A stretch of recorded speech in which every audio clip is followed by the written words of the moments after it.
पति से कह तरीके राजा जी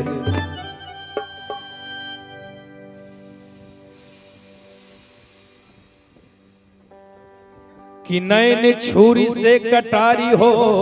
गई,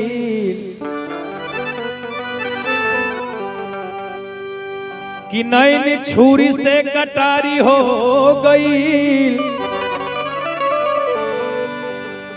हाय रूप के दुनिया पुजारी हो गई।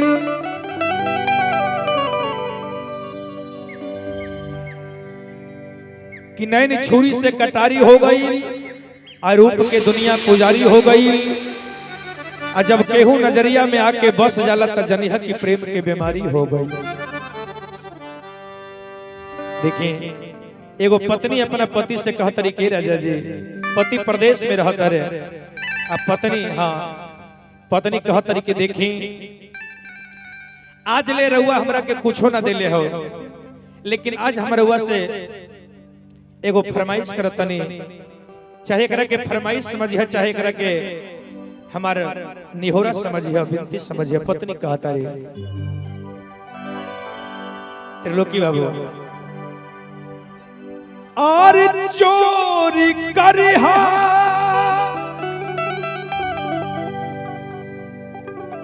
और पपियू चाहे और खींचा ठेला गाड़ी हमके साड़ी रे चाहिए। पत्नी कहतरी कि चाहे रहुआ चोरी करी, चाहे ठेला गाड़ी खींची, चाहे रहुआ पॉपुलर के मालिक होखी, लेकिन हमरा उससे का मतलब है, लेकिन हमरा के एगो साड़ी चाहिए। आज तक हमरा के एक हो नीमन साड़ी न देले बने। पत्नी कहत रे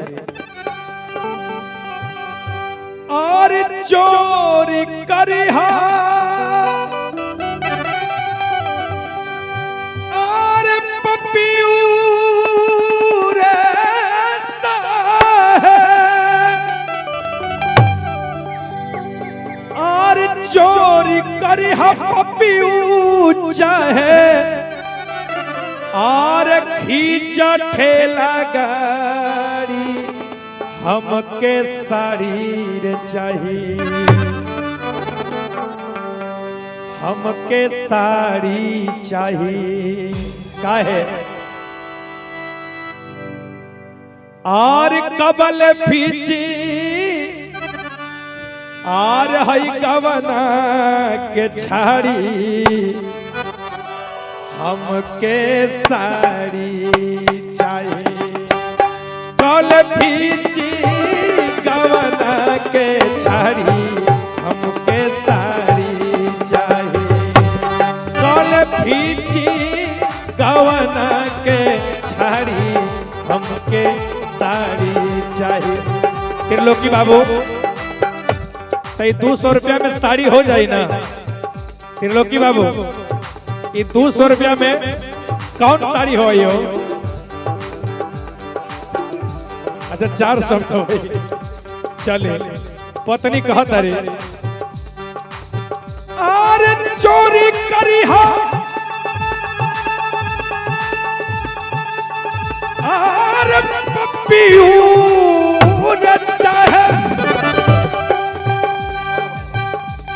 चोरी करी हा पपियू, चोरी करी हा पपियू, चोरी करी हा पपियू चाहे और खींचा ठेला गाड़ी हमके साड़ी रे चाहिए, हमके साड़ी चाहिए। कौले फीची गवना के छाड़ी हमके साड़ी चाहिए। कौले फीची गवना के छाड़ी हमके साड़ी चाहिए।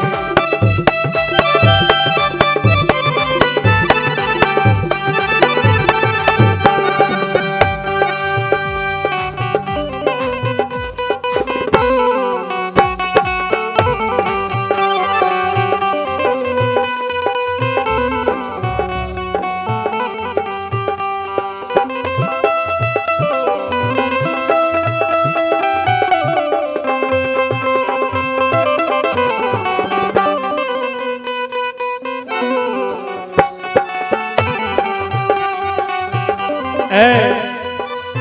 आ कतना निमन धुन भैया तनी जाने कितने दिनों के बाद बरनिया चांद निकला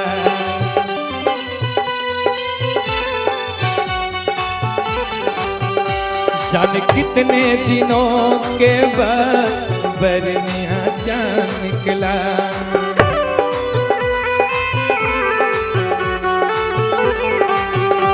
जाने कितने दिनों के बाद बरनिया चांद निकला बरनिया चांद निकला जाने कितने दिनों के बाद बरनिया चांद निकला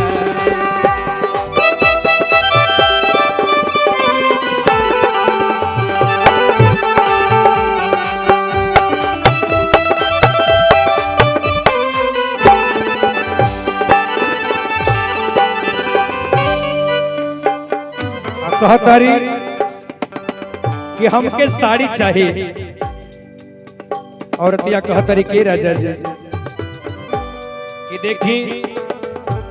जब से हमरा हुआ के घरे आईनी हा आज ले हमरा के कुछ हो ना देले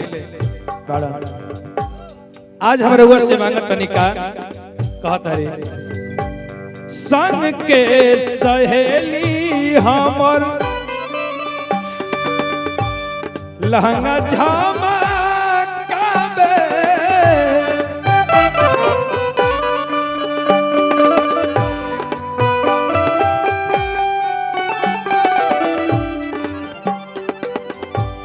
संग के सहेली हमर जिया तारा सदली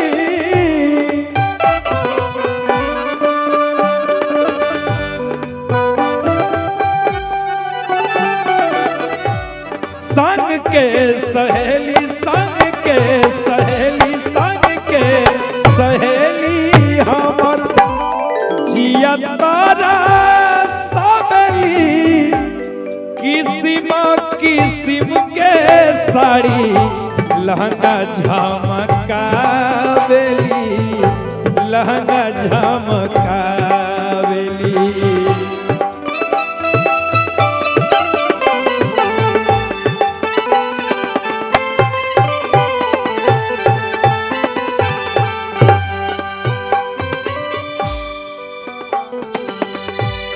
कि संग के सहेली हमर जिया तरसावेली किस्म किस्म के साड़ी लहंगा झमकावेली पत्नी कहतनी के राजा जी अब गठिया लाए बालम मुझे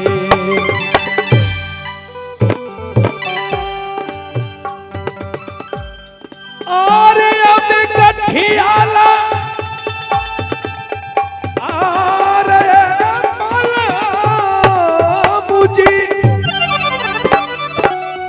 कि हमर बात के मानी अब गठियाला बिहने धाइली हा गाड़ी हमके साड़ी चाहिए देखा अरे वो ढेर दिन बहरा में रहनी है अरे कबो कबो अपना धनिया के भी याद करी अरे वो बहरा से घरे आई हमरा खातिर एगो साड़ी लेके आई है आ नीमन लेके आई है कहता रे अब गठियाला बिहने धाइली हा गाड़ी हमके साड़ी चाहिए कौले फीची गवना के छाड़ी हमके साड़ी चाहिए कौले फीची गवना के छाड़ी हमके साड़ी चाहिए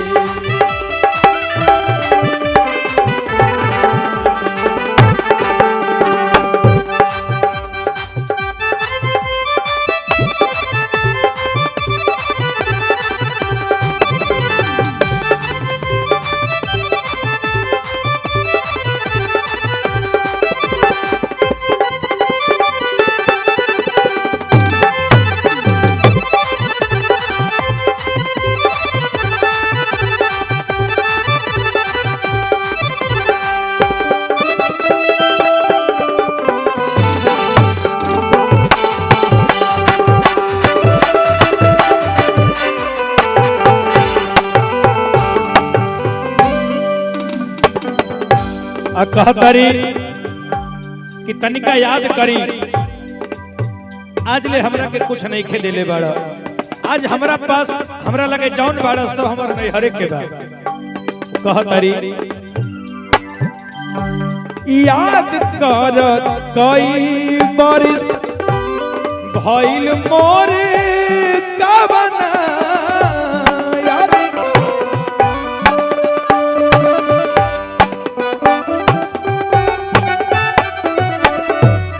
याद कर कई बरिस भइल मोरा कवना ए राजा जी नहीं हरे के साया साड़ी ओढ़ाना बिछावना ओढ़ाना बिछावना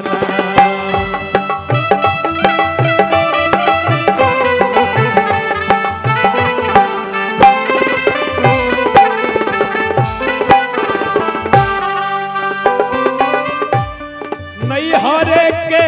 साया साड़ी ओढ़ाना बिछावाना ओढ़ाना बिछावाना कहतरी कि हमरा लगे जौन बा वो पाती में लिखा तरी एकत्र के रहुआ जल्दी से घरे आई और कई बारी समर गौना हो गई आज ले हमरा के कुछ नहीं खेले ले बाड़ा भारी कंजूस रे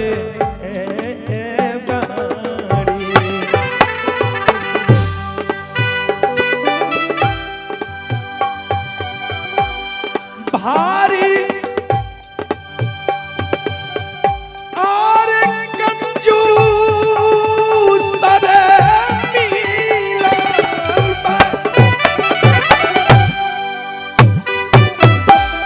भारी कंजूस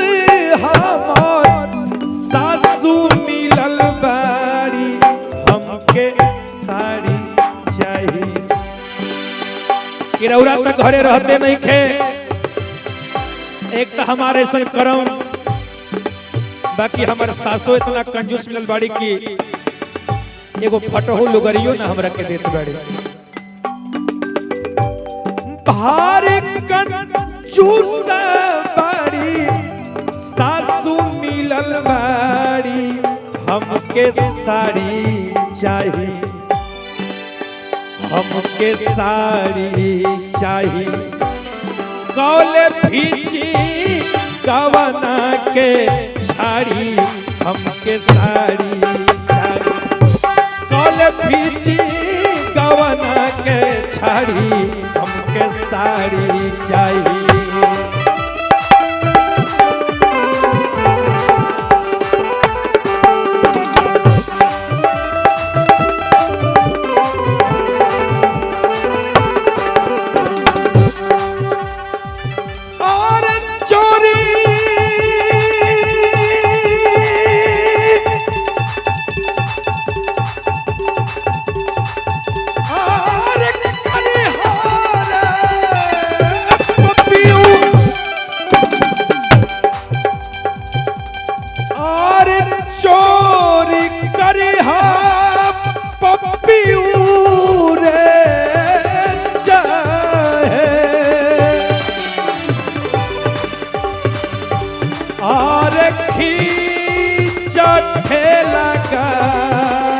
हमके साड़ी चाहिए कि चोरी करी हम पपियू चाहे खींचा ठेला गाड़ी हमरा के साड़ी चाहिए कौले फीची कवना